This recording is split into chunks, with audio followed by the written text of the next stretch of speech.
conférence de presse organisée par la Jeune Chambre internationale de Guinée suite à sa victoire de la conférence de concours d'art oratoire et débat organisée à l'occasion de la conférence Afrique et Moyen-Orient de la Jeune Chambre internationale. Comme notre ami a bien souligné, la Jeune Chambre internationale de Guinée fait partie d'un réseau mondial de jeunes leaders qui est installé dans plus de 120 pays à travers le monde. Et comme vous le savez, chaque année, dans chaque zone, les activités sont organisées pour les organisations nationales de cette zone. En ce qui concerne l'Afrique, pour cette année, la conférence Zone Afrique s'est tenue en Zimbabwe, à Victoria Falls, où nous avons connu la participation de 12 membres de la Jeune Chambre internationale de Guinée. À l'occasion de la conférence Zone Afrique et Moyen-Orient, les plus de 35 pays et d'autres pays de l'Afrique et du Moyen-Orient se retrouvent pour échanger sur les opportunités de développement, le renforcement des capacités des jeunes, mais aussi organiser des concours d'éloquence, de débat entre les pays. Cette année, la Guinée avait candidaté pour remporter le prix d'éloquence du concours art oratoire, mais aussi elle a présenté une équipe de débat. À l'occasion de ces concours, notre candidate art oratoire s'était vraiment démarquée, mais comme vous le savez, c'était plusieurs pays qui étaient candidats. Malheureusement, la Guinée n'a pas pu avoir ce prix. Mais ce qui est du prix de débat, la Guinée s'est vraiment démarquée encore face à plusieurs équipes des autres pays jusqu'à la finale. Et en finale, nous avons été honorés par ces 3 prix, à savoir le prix de meilleure équipe de débat, le prix de meilleur débatteur, mais aussi le prix de meilleur chef d'équipe. Alors, comme c'est une compétition continentale, l'objectif de la Jeune Chambre internationale, c'est d'honorer le pays jusqu'au niveau mondial. Raison pour laquelle la DCI Guinée est désignée officiellement pour représenter toute l'Afrique au niveau du Congrès mondial en Suisse, à Zurich, qui va se tenir du 14 au 20 novembre.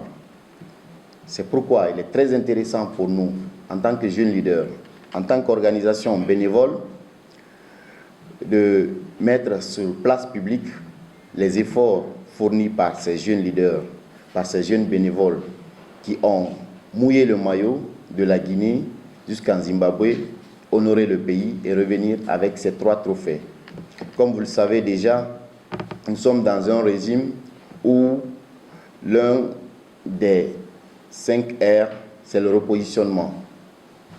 Et la DCI, en tant qu'organisation de jeunes leaders, accompagne les structures étatiques, les gouvernements à sa manière.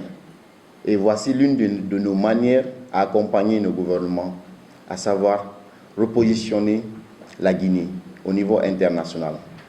Parce qu'il faut rappeler que chaque année, nous organisons bien sûr les concours nationaux pour que les candidats soient désignés et représenter le pays à l'international. Mais comme vous le savez, la DCI Guinée, c'est une organisation de jeunes bénévoles. Nous sommes toujours confrontés à des difficultés. Mais cette année, le Bureau national n'a ménagé aucun effort pour que l'équipe nationale se déplace, aller représenter le pays et revenir avec ces 3 trophées. Donc aujourd'hui, c'est un grand plaisir pour nous de présenter à tout le monde, à toutes les autorités et à la place publique ces 3 trophées pour que vous soyez tous informés que nous pouvons représenter le pays à travers aussi les intellectuels, à travers les jeunes leaders, mais aussi les jeunes bénévoles. Que la délégation guinéenne était composée de 12 membres. Et ces 12 membres, ce sont tous des bénévoles. Je ne peux pas dire que nous n'avons pas été accompagnés.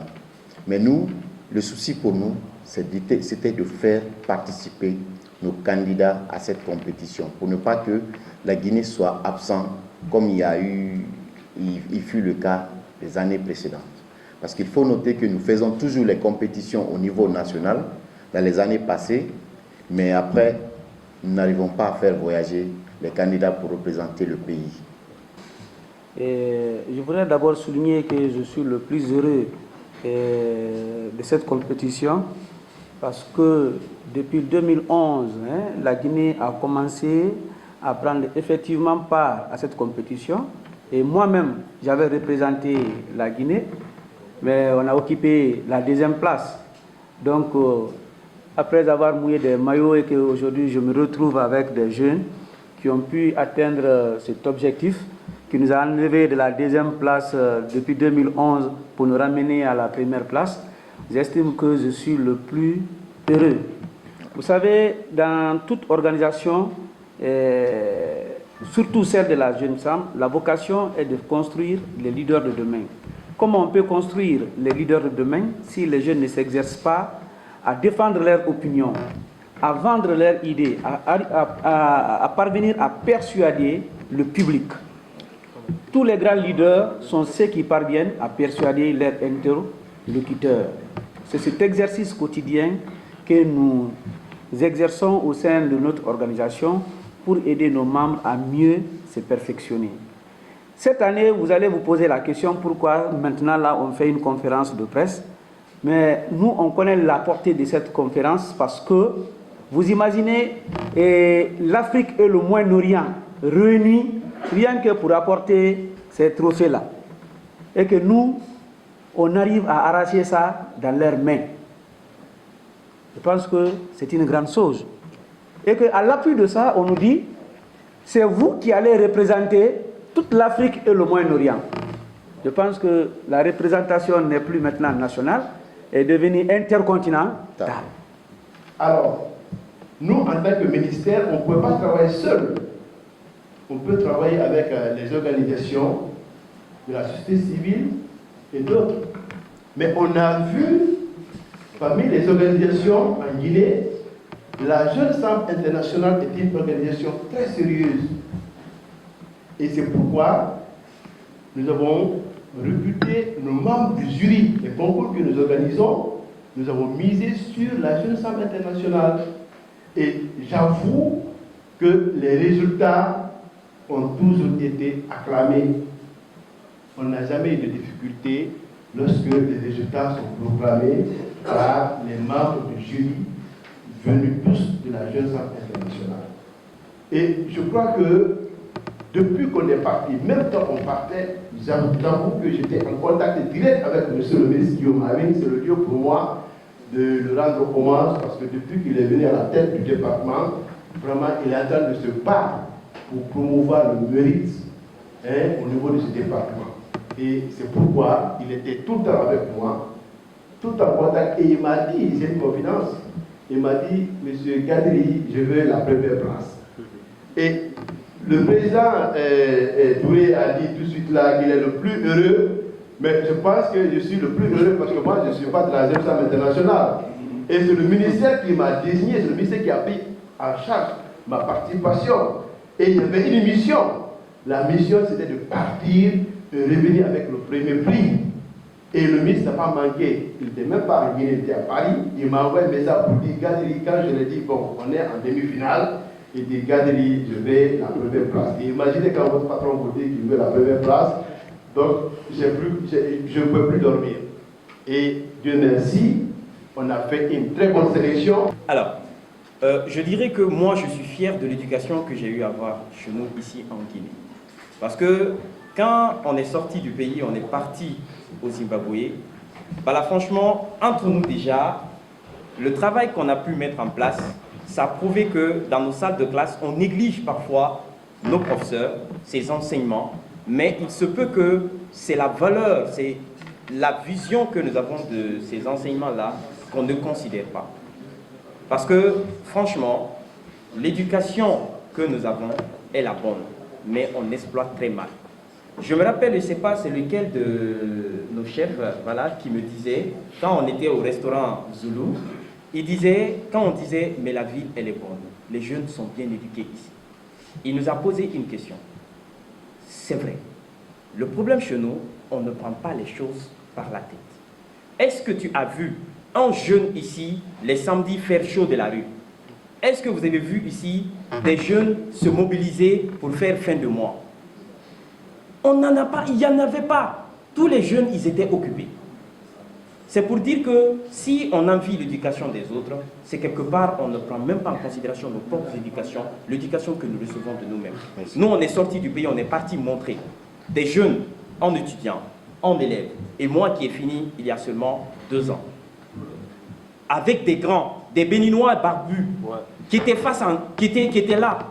On les a déstabilisés par notre simple introduction. L'hymne national de la République de Guinée. Ils nous ont tiré chapeau. À la sortie, ils ont serré la main de notre coach pour lui demander, donnez-nous le secret pour que nous aussi, nous donnons la même éducation à nos candidats. On en était fiers. Et aujourd'hui, je le suis. L'éducation guinéenne est la bonne. Mais seulement, on exploite très bien.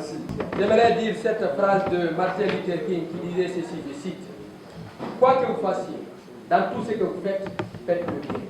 Un homme devrait faire son travail si bien que les morts, les vivants, et ceux qui naîtront après lui s'arrêteront et disent, ici a existé un temps qui a toujours bien fait son travail. Et c'est que moi qui continue.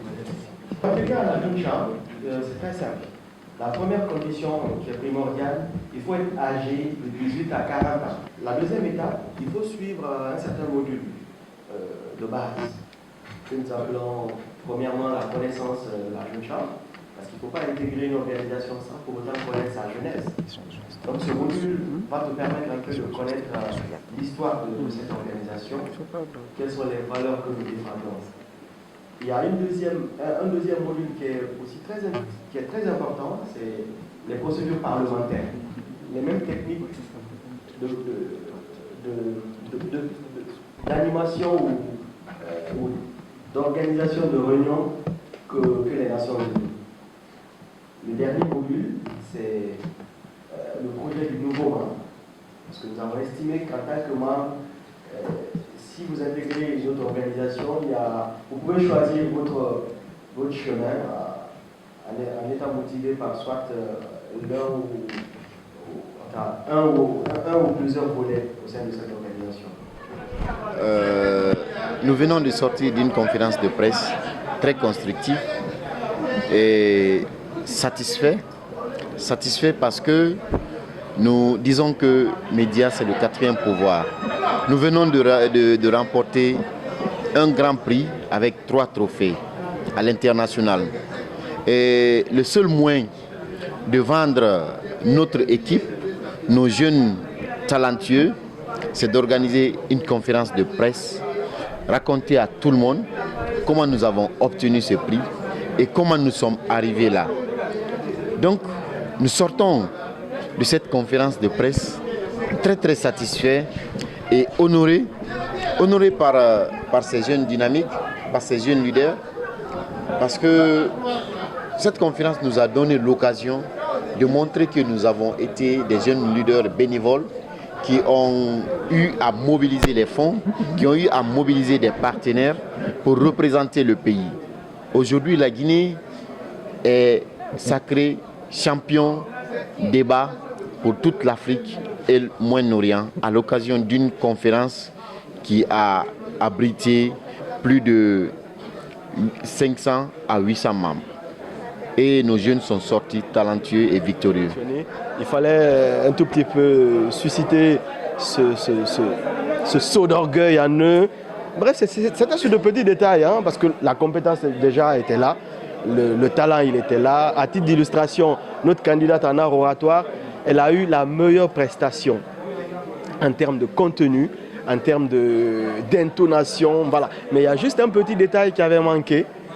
Moi, en tant que coach, que je ne pouvais pas lui dire dès le début, non, tu as fait ça, tu as péché. Non, il fallait lui laisser aller sur le terrain. Je pense qu'aujourd'hui, c'est elle qui a acquéri la meilleure des leçons.